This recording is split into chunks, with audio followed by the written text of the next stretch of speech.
भगवान कहते हैं शरीर का तप क्या है? शरीर का तप क्या है? देवद्विज गुरु प्राज्ञ पूजनम शौच मार्जवम ब्रह्मचर्यम अहिंसा च शारीरम तप उच्यते। दिव्यात्माओं, देवताओं, संस्कारवान तपस्वी ब्राह्मण, गुरु और ज्ञानी जनों का पूजन सम्मान, हमेशा पवित्र रहना, भीतर बाहर से स्नान आदि के द्वारा, वस्त्रों के द्वारा, और अंदर से बाहर से स्नान आदि के द्वारा, वस्त्रों के द्वारा, और अंदर से राग द्वेष छल कपट काम क्रोध आदि को विसर्जन करके, जैसे मुक्त रह करके, सरलता, ब्रह्मचर्य व्रत का धारण, अहिंसा, किसी को भी नहीं मनमानी सताना, इसको शारीरिक तप कहते हैं। भगवान कहते इतना करते ही आपका तप बढ़ता गया, इतना नहीं कुछ बनता है। वाणी का तप भगवान ने कहा अनुद्वेग करम वाक्यम सत्यम प्रियतम चेत स्वाध्यायाभ्यसनम चैव वाङ्मयम तप उच्यते। हम ऐसी वाणी बोलें जो दूसरे को दुखी करने वाली ना हो, इन पर लागू नहीं।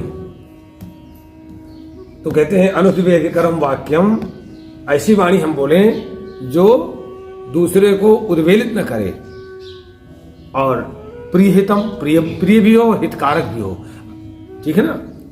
एवं सत्यम, यथार्थ वाणी बोले, स्वाध्याय, अच्छे साहित्य का अध्ययन, और अभ्यसन, भगवान नाम जप का, भगवान के का जप का अभ्यास, ये वाणी संबंधी तप हो गया।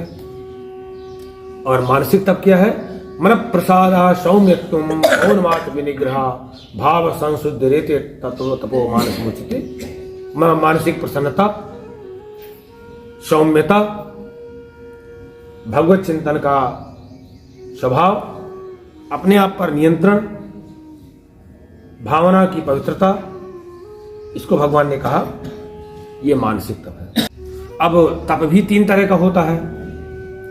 सत्कार इत्यादि के लिए बताएंगे भगवान की कैसा क्या है। सात्विक तप क्या है, रजोगुणी तप क्या है, और तमोगुणी तप क्या है। सुश्रद्धया परया तप्तम तपस्तृत्विधम नरैः अफलाकांक्षभिर्युक्तैः सात्विकम परिचक्षते। कहते अफलाकांक्षी, फल की कोई चाह ना हो, कामना ना हो कोई। हम पूजा करेंगे, पाठ करेंगे, तप करेंगे, शरीर से भी तप करेंगे, वाणी से भी तप करेंगे, और मन से भी तप करेंगे, लेकिन कोई फल की इच्छा नहीं होगी। हमने सेवा किया, हमारा काम है, बस इसका काम समाप्त। हमने वाणी का तप किया, बस काम समाप्त, हमें फल की इच्छा नहीं रखनी है। और कहते हैं फल को न चाहने वाले जो भी योगी लोग हैं, और लेकिन उसे परम श्रद्धा चाहिए।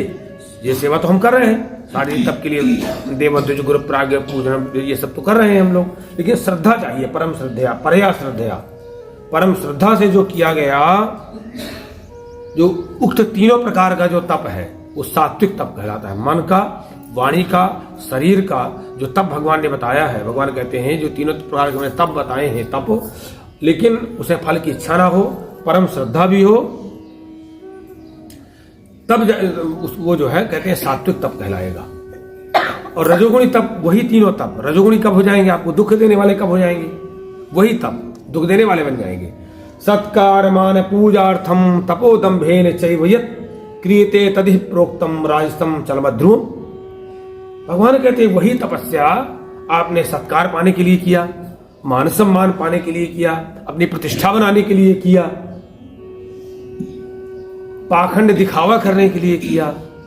तो कहते हैं ये जो इस तरह से किया जाता है, तो एक तो उसका फल जो है अनिश्चित है, अध्रुवम है, स्थायी नहीं है,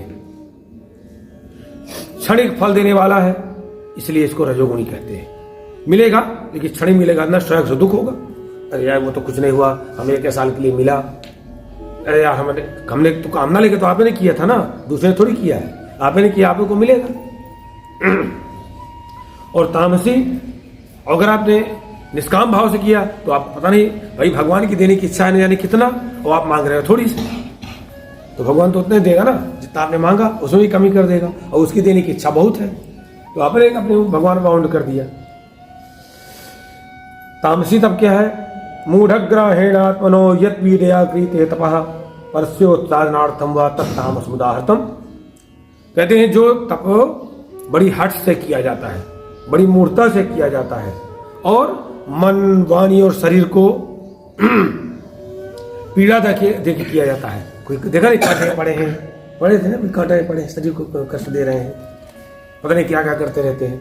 तो कहते हैं बड़ी मूर्ता से किया जाता है, मन, वाणी, शरीर को पीड़ा पहुंचा किया जाता है, अथवा परस्य उत्सादनार्थम, दूसरे को पीड़ा पहुंचाने के लिए किया जाता है।